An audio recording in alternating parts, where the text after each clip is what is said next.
semua hasil diskusi pembicaraan yang ada pada kunjungan persahabatan, kunjungan balasan ke kantor DPP Demokrat yang akan dilakukan pada hari ini.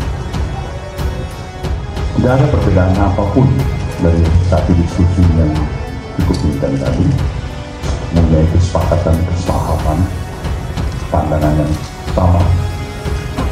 Semua dikatakan oleh niat baik dari kedua posisi partai politik ini untuk ingin memberikan kontribusi yang optimal bagi kepentingan kemajuan bangsa dan negara yang kita cintai ini.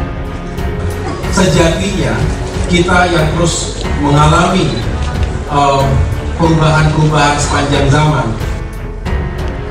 Ada siapapun yang mencoba untuk merusak suasana kebatinan, semangat persatuan, yang kecenderungan reaksionis, kecerdasan radikalisme, yang merusak persatuan negara kita, yang mengorbankan persatuan demi kepentingan kelompok agama.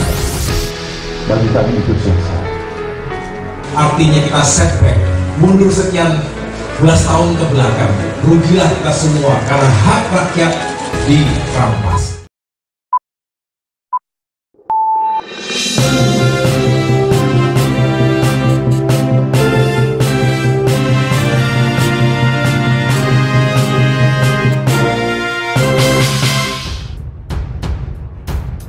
wartaekonomi.co.id. Di kandang Demokrat, Surya Paloh ungkit koalisi jangan cuma lip service, habis itu tidak saling kenal deh. Hubungan Partai Nasdem, PKS, dan Demokrat kian menuju arah positif dan menunggu deklarasi resmi. Terkait hal ini, Ketua Umum Partai Nasdem Surya Paloh mengungkit koalisi jangan hanya digembar-gemborkan. Jadi, jangan koalisi lip service saja, habis itu tidak saling kenal. Mudah-mudahan jangan terjadi di antara PKS, Demokrat, Nasdem, ujar Surya Paloh di kantor DPP Partai Demokrat, Jakarta, hari Rabu 22 Februari 2023. Paloh mengungkapkan Partai Nasdem, Partai Demokrat, dan PKS yang kerap disebut sebagai koalisi perubahan menunjukkan perkembangan positif. Apalagi ketiganya sudah menyatakan secara resmi untuk mengusung Anies Baswedan sebagai capres. Semua punya spirit yang sama, saling besarkan hati, dan insya Allah progres yang jauh lebih positif bisa kami dapatkan. Kami semua berkepentingan dan semoga termanage dengan baik, ujar Surya Paloh. Adapun keputusan calon wakil presiden koalisi Partai Nasdem, Partai Demokrat, dan PKS merupakan kewenangan Anies. Dia sendiri berpandangan Ketua Umum Partai Demokrat AHY pantas menjadi pasangan Anies.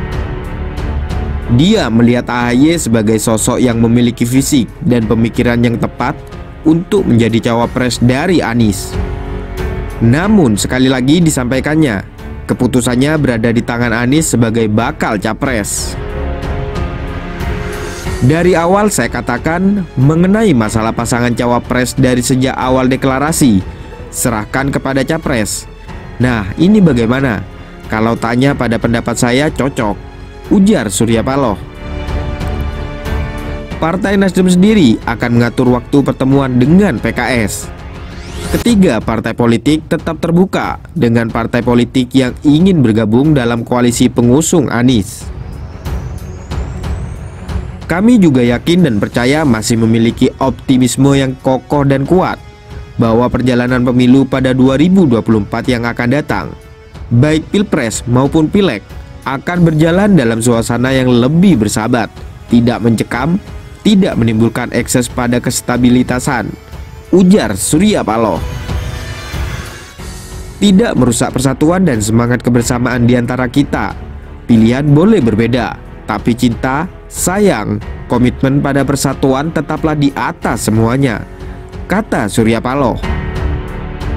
Hari ini sungguh spesial karena tadi kami telah melakukan silaturahim dan juga diskusi tentang berbagai isu kebangsaan. Kami tentunya bersepakat bahwa menjalin silaturahim itu tanpa batas waktu, dan secara retrospektif bersamaan dan kedekatan Bapak Surya Paloh ini juga berawal saat berjuang bersama dengan ayahanda Bapak Susilo Bambang Yudhoyono, Ketua Majelis Tinggi Partai Demokrat sejak tahun 2004 yang lalu. Dan tentu sebagai sahabat dan juga sebagai negarawan, beliau berdua ingin terus meyakinkan bahwa regenerasi terjadi dengan baik, dan tentunya semua bertanggung jawab untuk menyiapkan masa depan Indonesia yang lebih baik. Amin. Oleh karena itu, kami tentu bersepakat dan semakin mengintensifkan komunikasi baik secara bilateral antara Partai Nasdem dan Partai Demokrat, namun juga dengan sahabat kami PKS, dan tentunya selalu membuka untuk terus berkomunikasi dan bersahabat dengan partai-partai politik lainnya. Semangatnya adalah mari kita lakukan perubahan dan perbaikan, change for a better Indonesia, perubahan tentu untuk Indonesia yang semakin baik ke depan, change for a better future of Indonesia, untuk masa depan Indonesia lebih baik. Kami juga senantiasa mengapresiasi ketika Nasdem juga selalu menggelorakan semangat restorasi yang sebenarnya memiliki 4 elemen utama. Mohon maaf kalau salah Pak Surya Paloh. Kami membaca juga mengikuti bahwa yang pertama maknanya adalah memperbaiki, mengembalikan, memulihkan, dan mencerahkan. Pak Surya Paloh dan teman-teman Nasdem juga memiliki semangat yang sama dengan Partai Demokrat untuk perubahan dan perbaikan ke depan. Yang jelas, apa yang menjadi kekuatan dalam semangat ini adalah bukan hanya sekedar mengubah sesuatu yang tidak diperlukan, bukan hanya sekedar berbeda, tetapi kita juga tentu mengapresiasi karena sejatinya Republik ini berdiri tegak, eksis sampai dengan hari ini, dan insya Allah seterusnya sampai kapanpun, karena adanya apresiasi dan penghormatan kepada para pemimpin, kepada para senior dan pemerintahan sejak kemerdekaan yang dipimpin oleh Presiden Soekarno, lalu Presiden Soeharto, Presiden Habibie, Presiden Abdurrahman Wahid, Presiden Megawati Soekarno Putri, Presiden Susilo Bambang Yudhoyono, dan hingga kini Presiden Joko Widodo. Kalau ada yang baik, segala capaian tentu semangatnya adalah kita lestarikan dan kita lanjutkan. Tetapi kita juga harus jujur sebagai bangsa. Bukankah kita sendiri yang harus selalu tumbuh dan memperbaiki dan menyempurnakan segala ikhtiar kita sebagai sebuah bangsa yang besar?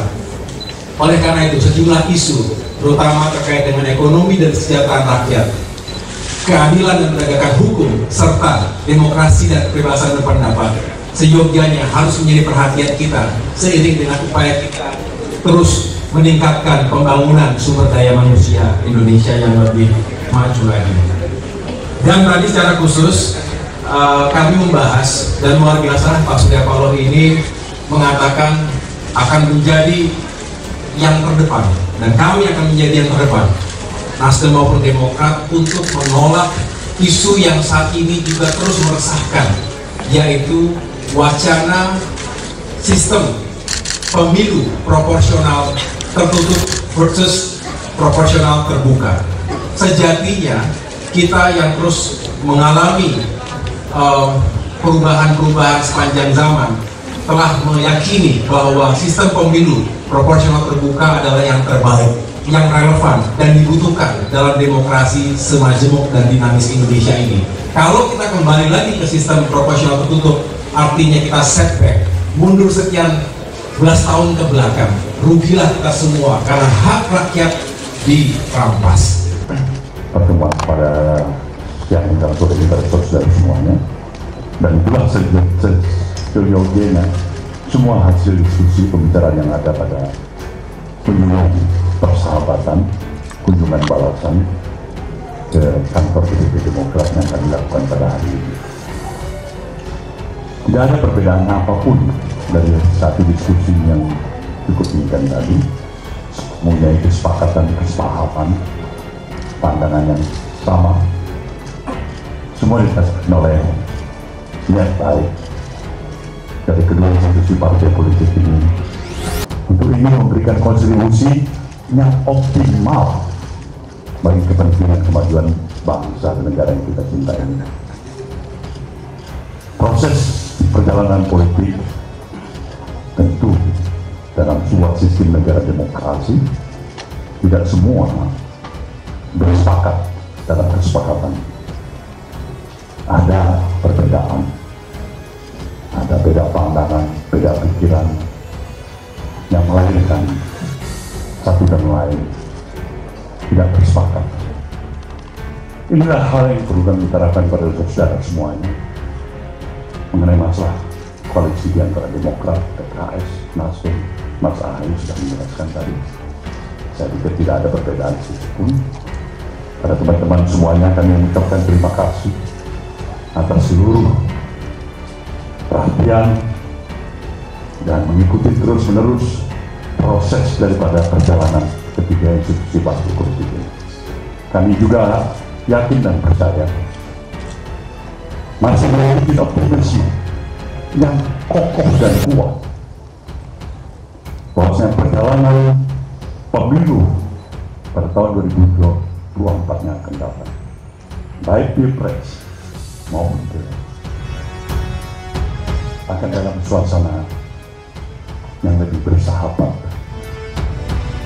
tidak mencekam, tidak menimbulkan ekses dan stabilitas, tidak merusak persatuan dan semangat kebersamaan di antara kita. Pilihan boleh berbeda, tapi cinta, sayang, komit kepada persatuan tetaplah di atas semuanya. Inilah harapan kami, sama optimisme kami, pemerintah. Berarti ini akan menjadi sebuah wasit yang akan memerankan fungsi peran pemerintahan untuk menjaga jalannya pemilunya jujur dan berkeadilan. Insya Allah kita memberikan tempat pada siapapun yang mencoba untuk merusak suasana kebatinan, semangat persatuan, memberikan pikiran reaksionis, pikiran-pikiran radikalisme yang merusak persatuan yang kita, yang mengorbankan persatuan demi kepentingan kelompok semata-mata. Bagi kami itu selesai. Namun lagi itu bukan perjuangan dan kawan-kawan pers untuk tetap konsisten sebagai pers yang independen, jurnalis yang memberikan peran ikut melayani karakter nation and building Indonesia. Bagaimana menurut pendapat Anda? Silakan berikan komentar terbaik Anda dan saling menanggapi komentar di kolom komentar.